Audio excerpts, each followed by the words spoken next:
Good evening. With a look at Radio Cayman's local news, I'm DIONNE ANGLIN. The Chief Medical Officer, Dr. John Lee, reports that 489 COVID-19 tests have been carried out since this was last reported on Monday, December 14th, 2020. All were negative. The number of people in isolation, either at a government facility or in their homes as required by the Medical Officer of Health, is 1,435. The United Kingdom has opted to draft but not enact an order in council regarding the introduction of public registers of beneficial ownership information in the overseas territories. Details from Radio Cayman's Carsley Fuller. Cayman's government says it acknowledges the progress made by the UK's OTs in regards to beneficial ownership. Minister for the European Neighbourhood and the Americas noted that by introducing publicly accessible registers of beneficial ownership, the OTs are showing that they are responsible jurisdictions and a collaborative partner to the United Kingdom. In response to that, and quote, in light of the firm commitments from all the inhabited overseas territories to adopt publicly accessible registers, the United Kingdom government has decided that it is now not necessary to make the order under Section 51, but will, quote, keep this under review. A statement from Cayman's government says the UK and its OTs jointly recognize the work that must be done to create PRBOs that sufficiently, robustly, and effectively increase transparency in line with evolving global standards to continue combating international financial crime. Cayman's government has reaffirmed its 2019 commitment to introduce PRBO in line with evolving international standards and global best practice. Reporting for Radio Cayman News, I'm Carsley Fuller. The Cayman Islands Fire Service replaces and expands its domestic firefighting fleet to support efforts needed in any emergencies. We've received 4 rapid intervention vehicles. 3 of them are to be based in Grand Cayman, and 1 is being sent to Cayman Brac. There are also 3 tankers.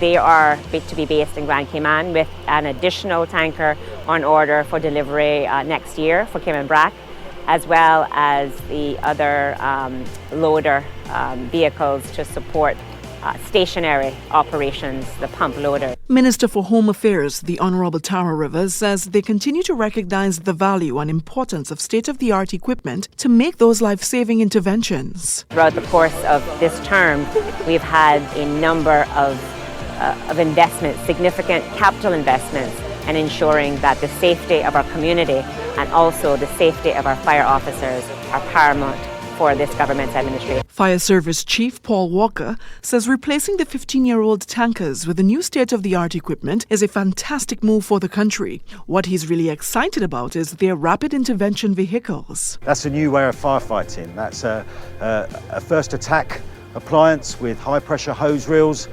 Given the congestion that we see here at many times of the year on the Cayman Islands, some of the smaller roads, the approach with large tankers and ladders can now be supplemented with a first attack fire appliance, which A, should get there quicker, and B, provide the firefighters with a real high pressure spray which reduces water damage and cools the fire more rapidly. The 3 tankers cost $632,734 each, while the 4 rapid intervention vehicles each cost $271,711. The Cayman Islands Fire Service has already developed a disposal plan for the old vehicles that includes auctioning some vehicles to local bidders for parts, reallocating others for special jobs such as landfill fires, and resale to international bidders.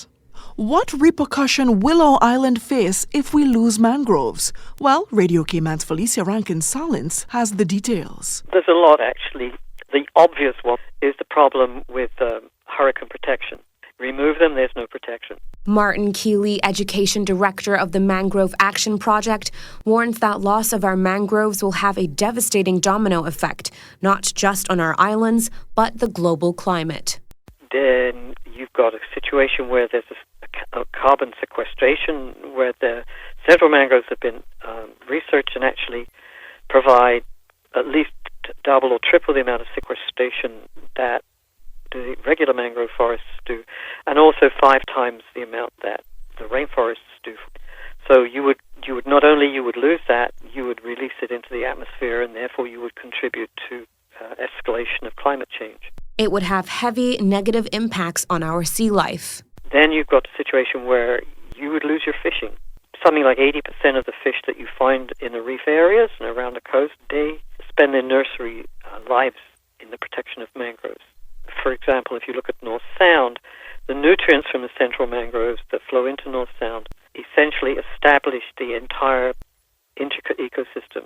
They're interdependent on the nutrients, the microorganisms that flow into North Sound and feed the entire food chain all the way up to the stingrays, the reef, etc. So you lose that nutrient base and your food chain will collapse. Which in turn can cause a crash in the tourism industry. And so where goes your tourism? Because if you don't have Stingray City and it's a tourist product, what are you going to have left?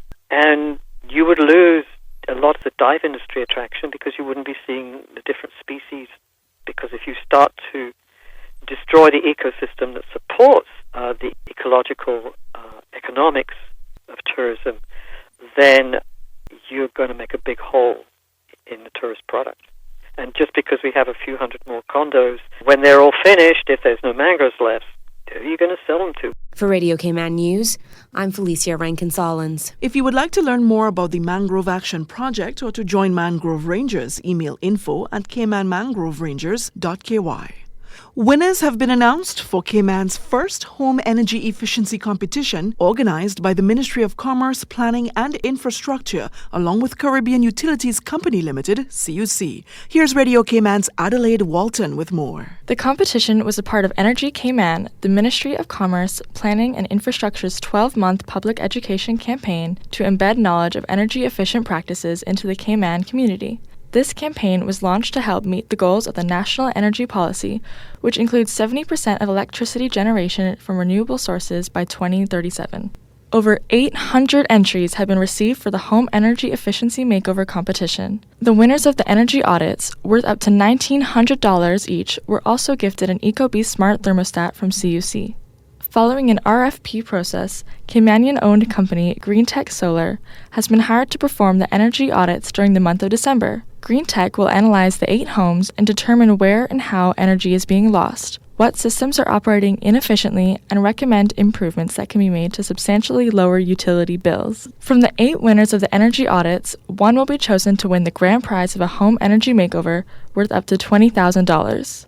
The grand prize winner is set to be chosen next month, with the full retrofit taking place subsequent to the selection. Cayman National Bank will offer a special energy loan worth up to $20,000 for those persons who are not selected for the top prize of the full retrofit. Loan benefits will include interest-free periods, waived setup fees, and low rates. For Radio Cayman News, I'm Adelaide Walton. Thank you, Adelaide. And there's no doubt social media plays a big part in many of our lives. And while it helps us connect with family and friends, experts say it can also be damaging to our mental health. Radio Cayman's April Cummings has more. Jane Pernado-Ehrman is a behavioral health specialist for the Cleveland Clinic. She says it's easy to feel a range of emotions when you're on social media, everything from jealousy to anger. When we are on social media, it isn't always the healthiest kind of connection. Given COVID, given the politics and the stressors going on for all of us in our individual lives, we can find ourselves scrolling and being triggered by upsetting things that are posted. She says if you find yourself getting upset or constantly checking your news feed,